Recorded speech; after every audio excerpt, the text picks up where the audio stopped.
주도주 발굴의 달인 김성준 어드바이저와 함께하는 투자 핫플레이스 시작하겠습니다. 위원님 안녕하십니까? 네, 안녕하세요. 네, 오늘 시장에서 증권 금융주들 정말 잘 가고 있죠. 그 가운데서 위원님께서는 한국 금융지주를 골라주셨습니다. 물론 코스피가 연일 신고가 경신 나오는데도 이유가 있고요. 또 정부의 상법 개정안에 대한 모멘텀까지 받아가고 있는데 오늘 그중에서 특징이라고 하면 금융주 내에서도 개별적인 이슈를 담아가는 그 종목들은 좀 튀어 올라가더라고요. 대신증권도 그렇고 한국금융지주의 경우에는 자회사 한투에 대한 호실적까지 있는데 금융주 여럿 가운데 이 종목 골라주신 데는 이유가 있을까요? 사실 증권주 중에 그냥 하나를 픽한 상황이고요. 혹시 오늘 시장에서 가장 강한 섹터가 바로 증권업 쪽이고 가장 그래도 그 화두가 됐던 것은 대신증권이 전일 장마감 후에 대규모 자사주 소각 이런 주주관에 대한 또 강력한 의지를 보여주면서 지금 증권주들, 특히나 이 자사주 비중이 높은 증권주들이 오늘은 더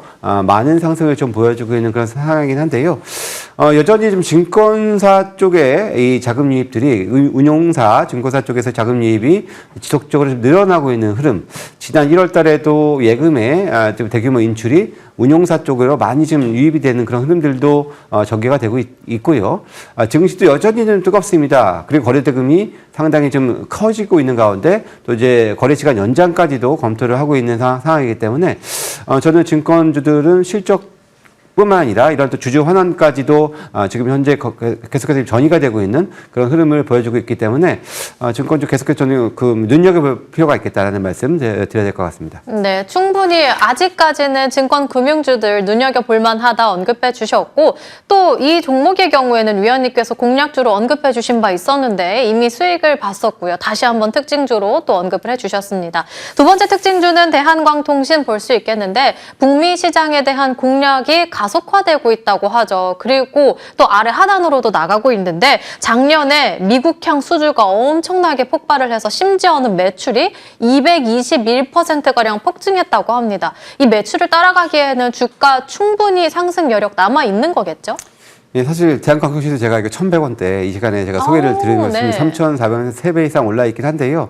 요즘에 미국 시장에서도 이 광섬유 또 광케이블 관련주들의 주가가 상당히 좀 뜨겁습니다. 특히 코닝 글로벌 1위 업체도 요즘에 그래서 가장 강한 그런 흐름을 보여주고 있는데 이유는 이 AI 데이터 센터에서 이 광케이블 또 광트랜시버의 이 채택을 크게 늘리고 있는 그런 흐름을 보여주면서 실적이 견인이 되고 있습니다. 그래서 오늘 방금 전에 말씀하셨던 것처럼 미국향 선적이 110% 증가했다는 그런 뉴스 자체도 사실 작년에 이 미국의 광섬유 회사를 하나 인수를 했습니다. 근데 그럼에도 불구하고 이제 국내에서도 수출을 하고 있다는 의미이기 때문에 더 배가가 되고 있다. 실제로 많이 들어가고 있다는 것을 좀 보여주는 그런 흐름이라고 좀 생각이 되고요.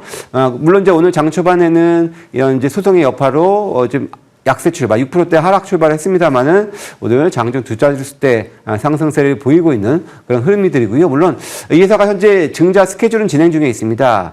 이번 달 25일, 26일이 청약일이고 다음 달 19일이 신규 물량 상장일이라는 점은 기억하시면서 접근하시는 게 좋을 것 같습니다. 1,100원대 안내를 해주시고 이제는 3,500원까지 바라보고 있는 이 두 종목의 경우에도 위원님께서 언급해 주신 바 있었습니다. 세 번째 특징주로 넘어가 본다면 SK이터닉스 개별적인 이슈로 봤을 때는 KKR로의 인수 소식에 대한 기대감이 있는 건데 이게 왜 호재성 이슈인 건지 사실 궁금하고요. 두 번째로 봤을 때는 이 종목만 잘 가나 했더니 또 우연인 건지 SK그룹주 전반적으로 잘 가더라고요. 그게 이유가 혹시 SK그룹이 이제 신재생 에너지 쪽으로의 사업을 재편한다라는 소식이 들려왔었잖아요. 이에 대한 영향도 있는 건가요? 사실 SK그룹이 이제 계열사들이 상당히 많고요. 그리고 작년부터도 이제 계열사 간의 합병 건들도 많이 늘어나고 있고 어떻게 보면 좀 정리를 해가고 있는 매각하는 그런 자회사들도 많이 있습니다. 정리를 해가고 있는 수순이 보여지고 있고 어찌 보면 이제 SK그룹에서도 하나의 정리의 대상으로 어떻게 보면은 삼았다라고 볼 수가 있는데요. 글로벌 최대 사모펀드인 KKR과 매각과 관련해서 우선 협상 대상자로 선정이 됐다는 소식이 전해지면서 오늘 장중에 크게 크게 상승을 좀 보이긴 했었는데요.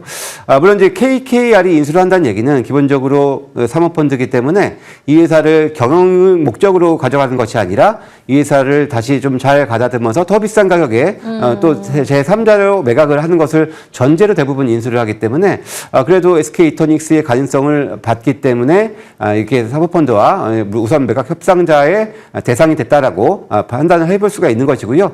물론 이제 이것이 최종적으로 협상이 완료가 된다고 아직은 뭐 단언할 수는 없는 그런 부분이긴 하겠습니다만은 이렇게 매각이 실제 가시화되고 이루어진다면은 그래도 다시 한번 또 주가는 좀 상승할 수 있는 그런 가능성들이 충분히 있다는 차원에서 한번 유심히 봐야 될 것 같습니다. 사모펀드가 인수를 한다는 건 이 기업에 대한 어느 정도의 가치를 보고 더 좋은 기업으로 거듭나게끔 우리가 안 돼도 되게 하라라는 마인드로 해 나가기 때문에 오늘 이 특징적인 이슈로 급등을 하는 겁니다. 그러면 이 세 종목 가운데 이미 두 종목은 위원님께서 공략주로 언급해 주시고 수익도 냈었는데 또 다시 공략하나요? 예, 사실 아까 SK이터닉스는 아직까지 매각과 관련해서 불확실성 남아있는 부분들이 하니까 보다 좀 더 안정적 관점에서 한국금융지주 물론 많이 올라 있습니다. 하지만 증권주들은 현재 구간에서 오히려 좀 밀리면 더 산다라는 관점에서 봐야 될 그런 상황이 되지 않을까 보여지고요. 사실 작년 실적이 다른 증권회사 요즘에 실적 상당히 좋은 거에 비해서는 좀 약했습니다. 이유는 일부의 충당금이 반영이 돼서 나왔었던 부분이기 때문에 이것을 꼭 나쁘게 볼 이유는 없다라고 보여지고요. 주주 배당 계속해서 늘려가면서 이제 세제 혜택까지도 우리가 볼 수 있는 그런 수준까지 늘려놨고 향후 연간 10% 이상의 배당금의 상향도 이미 피력을 했습니다. 그래서 주주 완화에 대한 노력들을 꾸준히 해가고 있는 증권사들 그중에서도 상대적으로 저상승한 종목 중에서 한국금융지주 좀 더 편안하게 볼 수 있는 자리라고 판단이 들고요. 1차적인 목표가 일단 30만 원을 제시해 드리겠습니다. 그리고 선절 가격은 22만 5천 원 말씀드리겠습니다. SK이터닉스의 경우에는 좋은 이슈는 맞지만 인수에 대한 부분은 확실하게 확인하고 대응하는 게 좋겠다 언급해 주셨고 이미 공략을 했었던 한국금융지주의 경우에는 주주 환원책에 더해서 저상승에 대한 이 매력을 보고 오늘 공략주로 다시 한번 골라주셨습니다. 간략하게요. 첫 번째로 한솔 아이원스의 경우에는 목표가 2만 원 제시를 해주신 바 있었는데 19,000원까지 올라간 만큼 추가 전략은 오늘 지금도 진행하고 있는 무료 공개 방송에서 들어가 보도록 하겠습니다. 오늘은 2시 반이 아닙니다. 지금도 진행하고 있다는 점 체크해 보시길 바라겠습니다. 김성준 어드바이저와 함께 이야기 나눠봤습니다. 오늘 말씀 감사합니다. 네, 감사합니다.